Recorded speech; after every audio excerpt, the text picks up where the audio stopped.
Gaúcha.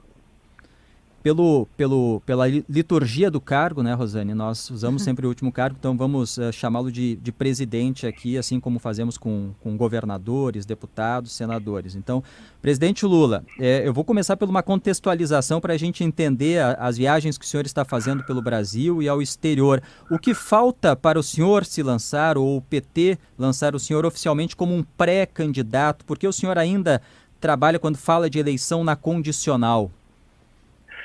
Olha, Leandro, por uma razão simples, eu não tenho pressa para definir se vou ser candidato ou não. O partido já definiu que se tiver candidato, sou eu o candidato. Eu tenho que, obviamente, conversar com outras forças políticas, com outros partidos políticos. E quando chegar mais ou menos no mês de fevereiro ou março é que eu vou conversar com o partido e vou decidir se vamos oficializar ou não a minha candidatura.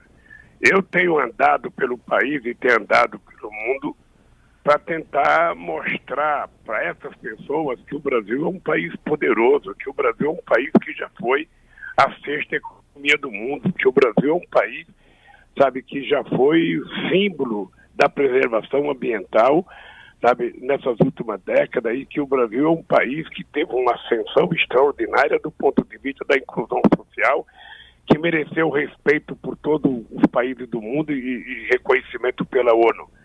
Então é o seguinte, o Brasil vive um momento de desesperança, um momento de letargia, um momento de ódio, um momento de descrédito na política, e eu tenho andado para tentar mostrar para as pessoas que fora da política você não tem saída para o Brasil.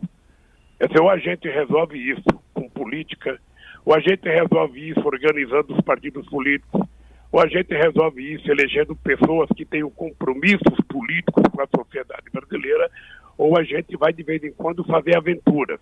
E você sabe que a aventura não dá certo. Bolsonaro é um exemplo disso. Você sabe que o Collor foi um outro exemplo disso. Ou seja, toda vez que você tenta lançar alguém fora da política, que critica a política, que não gosta da política, o resultado sempre é pior. Sempre é pior. Então é importante que a gente discuta com a sociedade brasileira, porque no fundo, é ela que vai decidir o futuro do Brasil a partir de outubro de 2022. Presidente, os esteios do seu primeiro governo, os homens que trabalharam com o senhor, caíram por acusações de corrupção. José Dirceu foi preso lá no Mensalão. Palocci, que foi o seu ministro da Economia, ministro da Fazenda, acabou virando um delator da Lava Jato, fez acusações graves contra o senhor. Guido Mantega caiu também. Num eventual novo governo Lula, quem seriam os homens e mulheres fortes do seu governo e de que forma o senhor enfrentará as acusações de que a corrupção foi a marca do seu governo, tanto pelo Mensalão quanto pelo Petrolão? Eu espero que você seja porta-voz da marca do meu governo, Rosane. Você sabe que se teve um governo nesse país que combateu a corrupção e criou instrumentos de combater a corrupção, foi Lula e Dilma. Você sabe disso. Você sabe o que nós fizemos com a Controladoria Geral da República. Você sabe da lei da transparência. Você sabe da lei do acesso à informação que nós aprovamos. Você sabe da delação que foi nós que regulamentamos. Ou seja, nós criamos todos os instrumentos para fazer com que qualquer pessoa que praticasse corrupção, seja católico ou evangélico, seja petista ou de outro partido político, seja investigado corretamente e seja julgado corretamente. As pessoas que forem culpadas pagarão pelo crime, as pessoas que forem inocentes serão inocentadas pela justiça. É esse o critério que está estabelecido. Mas você, Rosana, você sabe perfeitamente que a marca do PT não é a corrupção. A marca do PT é a maior política de inclusão social da história desse país. É a maior geração de emprego da história desse país. É a maior reserva internacional da história desse país. Você está lembrado que quando eu peguei o governo, o Brasil estava quebrado, segundo os economistas. Nós tínhamos uma dívida de 30 bilhões de dólares com o FMI, nós tínhamos uma inflação de 12% e desemprego de 12%. Ou seja, nós não só recuperamos esse Brasil, aumentamos o salário mínimo todo ano em 74%, sabe, nos 8 anos de governo, nós fizemos o maior programa de construção da habitação, fizemos a disposição do Rio São Francisco. Aliás, Rosana, você vai saber o seguinte, no Rio Grande do Sul, até uma coisa que eu vou pedir para os companheiros do PT saber, é o seguinte, o PAC 1 fez investimento no Rio Grande do Sul de 46,8 bilhões de reais. O PAC 2, que eu deixei pronto para a companheira Dilma, tinha 70 bilhões de reais para investir no Rio Grande do Sul. Eu poderia te dizer, Rosane, se qualquer pessoa quiser fazer uma pesquisa, eu até convido vocês a fazer uma pesquisa, para saber se na história republicana desse país teve um partido e um governo que colocou mais dinheiro no Rio Grande do Sul do que nós. De estrada, sabe, de educação, de ciência e tecnologia, sabe, de água, de transporte. Ou seja, nós fizemos aquilo que nunca tinha sido feito no Rio Grande do Sul. E os dados estão, a Universidade tem, o Centro de Pesquisa do Rio Grande do Sul. Aliás, eu acho que o governador Leite sabe, porque ele sabe o que era aquela região de Pelotas antes de eu ser presidente, e ele sabe o que nós transformamos aquela região depois da duplicação da estrada até Rio Grande e depois da indústria naval em Rio Grande. Então, veja, o PT, os adversários vão sempre dizer que o PT tem corrupção. E nós vamos sempre dizer que quem praticou corrupção no PT foi punido, foi investigado, foi apurado. Nós transformamos a controladoria numa coisa muito séria nesse país. O portal da transparência já ganhou muitos prêmios na ONU, como uma das coisas mais extraordinárias já feitas por um governo. Portanto, eu dizia quando eu era presidente, Rosana, o seguinte, só tem um jeito de você não ser molestado, é você ser honesto. E isso continua. Agora, o que eu quero efetivamente fazer na campanha é mostrar que é possível consertar esse país. É possível fazer muita coisa. É possível gerar emprego. É possível gerar benefício para o povo. É possível fazer casa, sabe? É possível cuidar do povo. Então, é isso que eu quero discutir. Por que nós largamos o Brasil fora do mapa da fome da ONU e hoje nós temos 19 milhões de pessoas em estado de fome e temos 116 milhões de pessoas com alguma coisa de insegurança alimentar? Por que nós deixamos o país quase com pleno emprego? Em 2014 era 4,7% de desemprego e hoje chegou a 15%. Qual é a lógica dessa perversidade de destruição das conquistas do povo trabalhador? E eu quero provar que é possível recuperar o Brasil. Presidente, antes a gente tem uma lista de pontos aqui importantes envolvendo economia, questões sociais, educação, mas só para fechar essa questão que a gente abordou bastante aqui na nossa programação, ouvindo seus advogados, os procuradores, o próprio juiz durante o período da Lava Jato, né? Lembrando que o STF anulou as condenações porque entendeu que a Justiça Federal de Curitiba não tinha a competência formal, redefiniu o Distrito Federal como foro, então o senhor ainda tem processos em tramitação. O senhor pode concorrer em 2022, mas eu pergunto em relação à autocrítica, né? O senhor falou aí que entende que aquelas pessoas que cometeram ilicitudes foram investigadas e punidas. Qual é a autocrítica que o senhor faz como presidente, depois líder político na época do governo da presidente Dilma, em relação aos escândalos de corrupção? O que o senhor faria diferente? Olha, eu criaria mais mecanismos de proteção da coisa pública. Não tem o que fazer. O presidente da República, Leandro, o presidente da República não é policial, ele não é investigador. O presidente da República precisa receber informações e quando recebe informações, ele pede que as pessoas responsáveis cuidem disso. Vamos ser francos numa coisa aqui, a Rosane fez a pergunta. O Palocci não saiu do meu governo por corrupção. No primeiro momento, só te corrigindo, ele saiu do seu governo num primeiro momento, sim, porque teve aquele problema do caseiro, daí depois que ele foi... Então, foi a briga do Ministério da Fazenda com o caseiro e eu tirei o Palocci. Eu pedi para o Palocci se afastar porque não era possível o ministro da Fazenda ganhar de um caseiro. Eu pedi para ele sair do governo. Tá? Depois o Palocci foi deputado e depois ele votou em 2011. Mas não está vinculado a alguma coisa, sabe, da participação dele no meu governo. Agora, veja, isso serve para o Palocci, serve para mim, serve para você, Rosane. Se você estiver no governo e você cometeu um ilícito, você vai ser investigada. O que nós queremos? Que a investigação seja bem feita. O que nós não queremos é que seja um mentiroso como o Moro ou uma quadrilha como o do Dallagnol a fazer investigação. Isso nós já temos prova, mais do que provada, sabe, da vinculação dessa quadrilha com o Departamento de Justiça dos Estados Unidos. E o objetivo, vocês sabem qual era? Era destruir a indústria naval, e vocês estão vendo o que aconteceu nos estaleiros de Rio Grande, era destruir a indústria de óleo e gás desse país. Olha como é que está o preço da gasolina.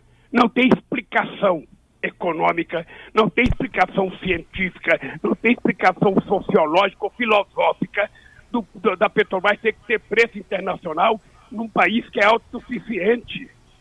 Não tem noção o Brasil tentar distribuir esse ano mais de 65 bilhões de dividendos para os acionistas minoritários em detrimento do prejuízo do povo brasileiro. Que estupidez que é essa? Que brincadeira. Pois é, essa que questão é essa? da política de preços da Petrobras é uma das perguntas que eu gostaria de fazer, né? Na época do seu governo não tinha tanta clareza quando ocorreriam os reajustes dos preços dos combustíveis.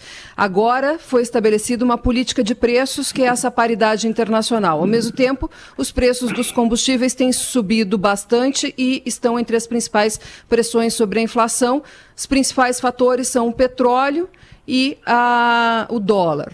Como é que o senhor agiria dentro dessa questão? Mudaria a política de preços? Como é que agiria em relação ao câmbio, que também afeta outras questões, além dos preços dos combustíveis? Eugênio, você me parece que é economista, então deixa eu te dizer uma coisa, tá? Não tem explicação nenhuma, a não ser pagar dividendos para os acionistas minoritários, essa política de preço. Essa política de preço não é uma obrigação internacional. Mas o governo federal é o maior acionista, presidente. Não, é uma decisão da Petrobras. É uma decisão da Petrobras. Eu viro e mexo, eu vejo o Bolsonaro resmungar. Acontece que o Bolsonaro não governa o Brasil. Você sabe que ele não governa o Brasil. Ele não entende de economia, não entende de política social, não entende de futebol, não entende de sindicato, não entende de partido político. Sabe o que acontece? O Bolsonaro é uma anomalia do ódio estabelecido nesse país contra o PT nas eleições de 2018. O Brasil não merecia Bolsonaro. Ele não entende de preço da Petrobras. Eu duvido, eu vou dizer para você uma coisa. Qualquer pessoa séria que ganhar as eleições nesse país em 2022 não vai manter essa política de paridade de preço de petróleo. Não é razoável, não é respeitoso com as mulheres e os homens desse país, não é respeitoso com as pessoas que trabalham com caminhão, que tem carro, não é respeitoso. Nós não e qual somos política que o senhor implementaria nos preços dos combustíveis? A que eu já implementei uma vez. Eu fui 8 anos presidente da República, a Dilma foi 6 anos. E a gente tinha efetivamente uma política de preço compatível com a sobrevivência boa da Petrobras. Não existe esse argumento é eminentemente daquele complexo de vira-lata de muita gente nesse país.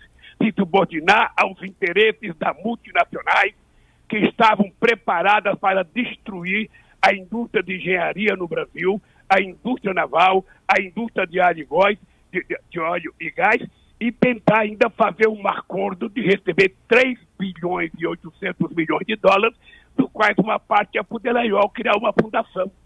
Esse é o problema. Então, uma coisa, Giane, nós temos certeza, não vai ter essa política de aumento de gás, não vai ter essa aumento de política de aumento da gasolina, não vai ter essa política de distribuição de dividendos de forma alucinada como eles estão fazendo. Se alguém tem que ganhar alguma coisa, os acionistas merecem ganhar alguma coisa. Mas quem tem que ganhar por conta da Petrobras é o povo brasileiro, que é o criador da Petrobras. É isso. Eu vou dizer alto e bom som para não ter meio entendimento, né? Nós não manteremos essa política de paridade, ponto pacífico. Tem outro ponto que foi muito criticado quando foi aprovado pelo PT, que foi o teto de gastos. Se o senhor for eleito, o teto de gastos vai ser mantido ou vai se mudar essa política também? Querida Rosiane, veja, o teto de gastos só pode ser aprovado num país em que o presidente da República não tem autoridade moral para decidir o que fazer, o que gastar, como investir, onde investir. Porque, vamos ser francos, eu vou lhe dizer uma coisa, o que é responsabilidade fiscal. Eu fui presidente 8 anos. Tá? Fui presidente 8 anos. Quando eu cheguei na presidência da República, nós tínhamos uma dívida pública interna de 60% do PIB. Quando a Dilma terminou o mandato, ela estava em 32% do PIB. Nós fomos o único país do G20 que durante todo o período que governamos o país fizemos superávit primário. Responsabilidade é uma coisa que você traz, sabe, nos seus compromissos políticos. Você não pode ter uma lei que impede você fazer investimento quando é necessário fazer investimento. Uma lei de teto de gasto, que você sabe agora, Rosiane, sabe que o Bolsonaro está furando essa lei todo dia, está quebrando essa lei. Eles agora estão governando não mais pela presidência, agora é pelas emendas secretas. Eu estou com 76 anos, eu nunca ouvi falar de emenda secreta. Inventaram agora uma coisa em que a Câmara tem mais poder de investimento do que a União. Isso chama-se responsabilidade fiscal, não responsabilidade fiscal. E eu, sinceramente, acho que o governo é que tem que ter responsabilidade de dizer: nós vamos investir em tal coisa porque é necessário. Você está lembrado da crise de 2008, Rosiane? Você está lembrado quando dizia que a crise ia quebrar o Brasil? Você está lembrado quando eu disse que era apenas uma marolinha e que a gente ia vencer a crise? Pois é, o que nós fizemos? Nós fizemos o PAC 1, que já estava em funcionamento, e fizemos o PAC 2. O PAC 1 foi 46 bilhões só para o Rio Grande do Sul e foi 70 bilhões no PAC 2. O que nós fizemos? Nós colocamos 500 bilhões de reais no BNDES para que o BNDES fizesse investimento em obras de infraestrutura para que a economia brasileira não precisasse parar.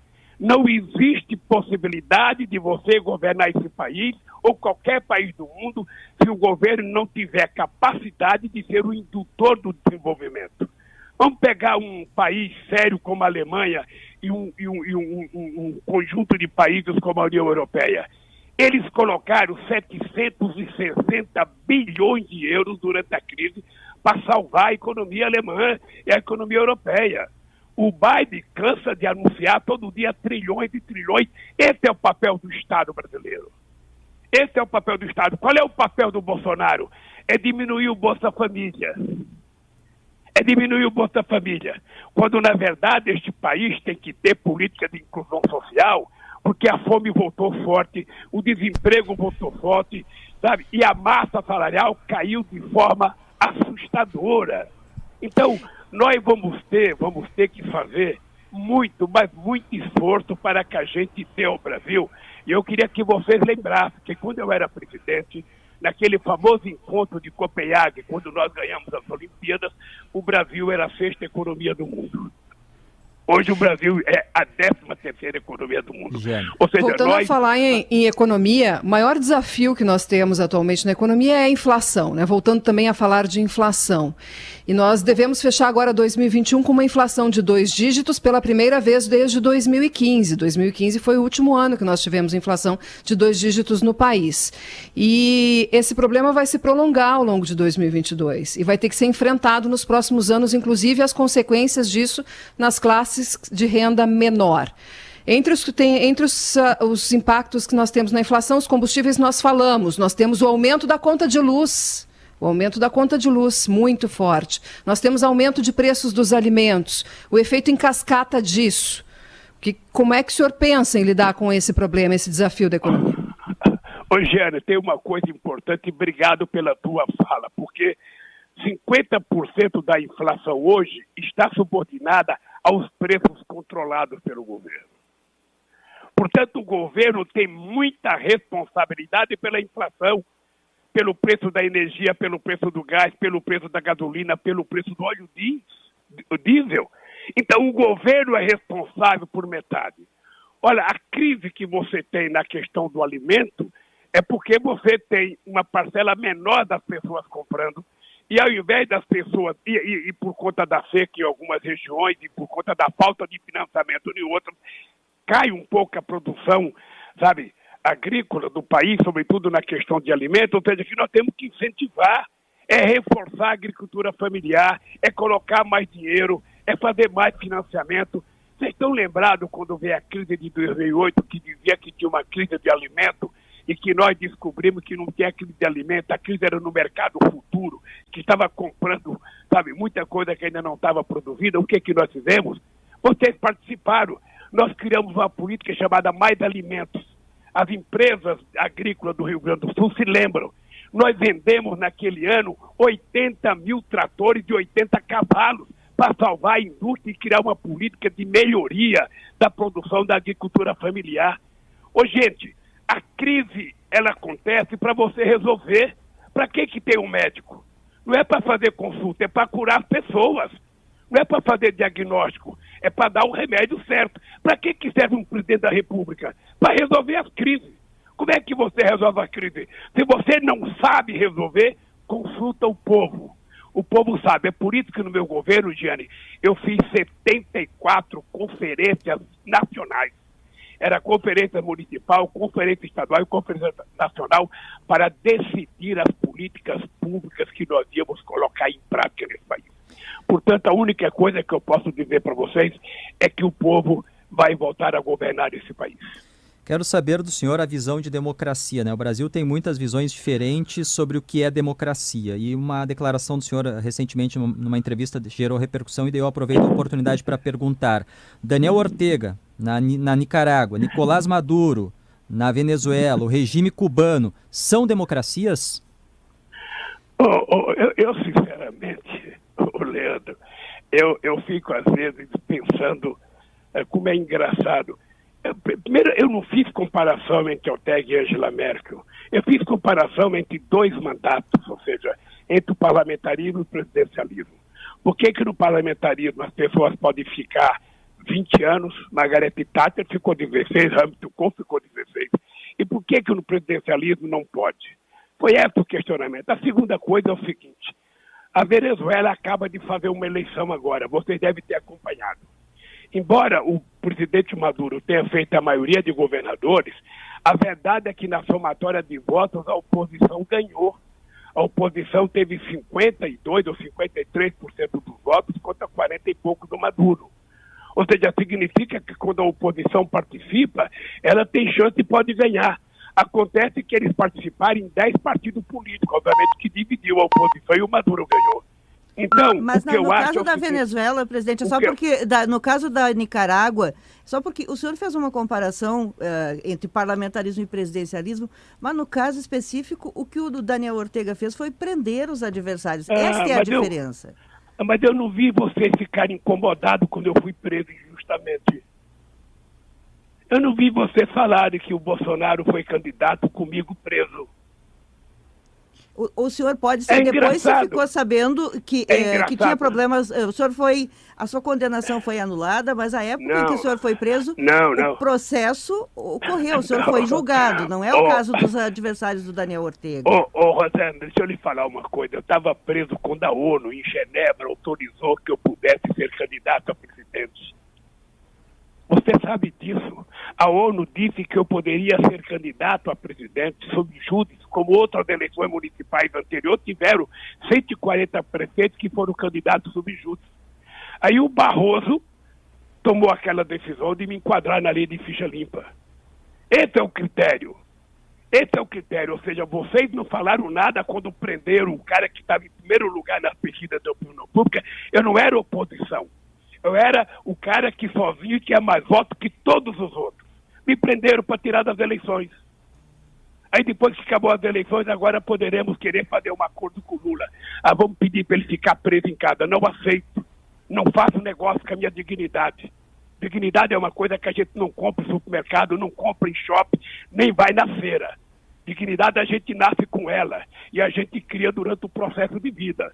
Por isso é que eu estou aqui agora livre e solto, sem nenhum processo, e eu acho maravilhoso o Moro se colocar candidato, porque aí aparece na imprensa quem está querendo encontrar ele como membro da terceira via, vai ser maravilhoso, e a gente vai ter que conversar com o Moro sem a proteção da toga, para dizer na cara dele que ele é mentiroso, ele é falso. Você está lembrado que quando eu fui prestar depoimento, eu falei para o Moro, eu posso chegar em casa e perguntar para meus filhos, para meus netos, para meus bisnetos, que eu estou sendo julgado por um juiz imparcial? Ele ficou, isso não é pergunta para fazer. Eu falei, é pergunta para fazer. Ele falou meio assim, titubeante, pode. Eu falei, por que o senhor não foi imparcial na minha condenação? Ele sabia que ele estava mentindo. Vocês sabem que a causa que eu fui condenado, qual é o crime que eu cometi? É um crime indeterminado. Indeterminado. Então, eu acho muito importante esse processo eleitoral. Obviamente que eu não vou priorizar essas coisas na campanha. O que menos interessa agora é o meu processo. Eu quero priorizar o seguinte: eu quero dizer ao povo brasileiro que nós seremos capazes de restabelecer a dignidade desse país, o emprego nesse país, as universidades. Vocês sabem o que eu fiz no Rio Grande do Sul de universidade. Vocês sabem quantas universidades, quantas escolas técnicas, vocês sabem quantos centros de tecnologia. É isso que eu quero fazer. Eu quero provar que é possível cuidar do povo. Porque muitas vezes vocês consideram, às vezes, um governador bom aquele que é privatista. O cara não sabe governar, então o cara toma o governo e fala, eu vou vender tudo que o Estado tem. Então vamos vender a Petrobras, vender refinaria, vender gasoduto, vamos vender a Eletrobras. Daqui a pouco estão vendendo o BNDES, o Banco do Brasil, a Caixa Econômica, estão vendendo o Barisul. Estão vendendo um banco do Estado do Rio Grande do Sul, que quando o Olívio Dutra subiu, ele foi recuperado para salvar a economia do Rio Grande do Sul. Por isso é que eu, sabe, por isso é que eu quero, nessa eleição, tem muita gente que fala, pedir discutir o novo. Sabe qual é o novo? É resolver o problema velho desse país. A gente já está com o tempo estourado, mas tem uma última pergunta que envolve a composição da sua possível chapa no ano que vem, Rosane. A gente ouviu durante muito tempo as acusações mútuas do senhor contra o PSDB, Geraldo Alckmin, e agora Geraldo Alckmin é cotado para ser o seu vice. Como é que se faz essa construção? Ele é mesmo um nome que o senhor queira ter como seu companheiro de chapa? Deixa eu falar uma coisa, Leandro, você tem que dar uma colher de chá para mim. Não é possível que eu sozinho tenha mais votos que todos os meus concorrentes.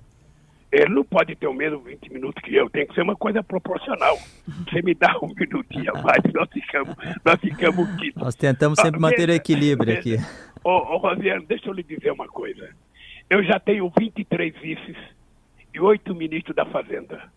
E eu nem sou candidato ainda. Veja, quando eu fui presidente da República, eu tive uma extraordinária relação com o Alckmin. Eu tive uma extraordinária relação com o Serra. Eu tive uma extraordinária relação com a Ieda Cruz. Eu tive uma extraordinária relação com o Rigoto. Porque eu não fazia diferença na minha relação com os entes federados. Eu não queria saber de que partido que era a pessoa. Então o Alckmin, eu tive uma extraordinária relação. O Alckmin foi um governador responsável aqui em São Paulo. Ele está numa definição de partido político, nós estamos num processo de conversar. Vamos ver se a hora que eu definir ser candidato ou não, se é possível a gente construir uma aliança política. É preciso primeiro saber qual é o partido que o Alckmin vai entrar. Ele ainda não definiu. Sim. Mas é o seguinte, eu quero construir uma chapa para ganhar as eleições. E quero construir uma chapa para mudar outra vez a história desse país. Por isso vocês podem ter certeza que vocês vão me ver muitas vezes no Rio Grande do Sul inaugurando obras. Como eu já fui muitas vezes e a Dilma já foi muitas vezes. Sabe, se eu perguntasse para vocês qual é a obra que o Bolsonaro fez no Rio Grande do Sul, vocês não saberiam dizer. Eu lembro que muitas vezes, só mais uma coisinha aqui, eu lembro que muitas vezes, você está lembrado da medida provisória, sabe, 432 de 2008, que salvou o agronegócio nesse país. Você está lembrado de um acordo que foi de 75 bilhões de reais. Se eu não faço aquele acordo, o agronegócio brasileiro tinha falido. Eu sei que hoje eles me criticam, mas eu estou dizendo isso para eles lembrarem, quem sabe um dia eu falar, puxa vida, Lula, nós fomos injustos com você. Você salvou a gente quando a gente estava quebrado. Você salvou a agricultura brasileira. Ok. Então, eu quero te agradecer, cobrando que toda vez que você me chamar, eu tenho que ter um minutinho a mais do que os outros. Daqui a pouco você vai levar um cara que tem Teremos muito tempo pela frente tempo ainda até a próxima eleição, né? E todos os prováveis candidatos, e quando forem candidatos mesmo também consolidados nos partidos, todos terão sempre o espaço aqui, um espaço de discussão dos temas do Brasil. Eu vou aí fazer campanha por Edgar Preto, pode ficar certo. Aí, quem sabe, você me convida para ir ao vivo. Esperamos ano que vem ter todos os candidatos ao vivo aqui no estúdio, né, com o controle da pandemia. Ex-presidente Lula, muito obrigado pela atenção e bom dia. Um abraço e bom dia para você, bom dia para a Rosiane, bom dia para a Giana e bom dia para o povo do Rio Grande do Sul. Muito obrigado. 8h52, dentro do possível aqui do espaço, entramos em temas importantes, temas que estarão no debate, né? Tem questões que envolvem citações a outros que eles poderão responder no debate, e a campanha eleitoral será assim, né? O debate, está muito claro que o ex-presidente Lula vai ser o candidato do PT, né? Não tem nenhuma dúvida.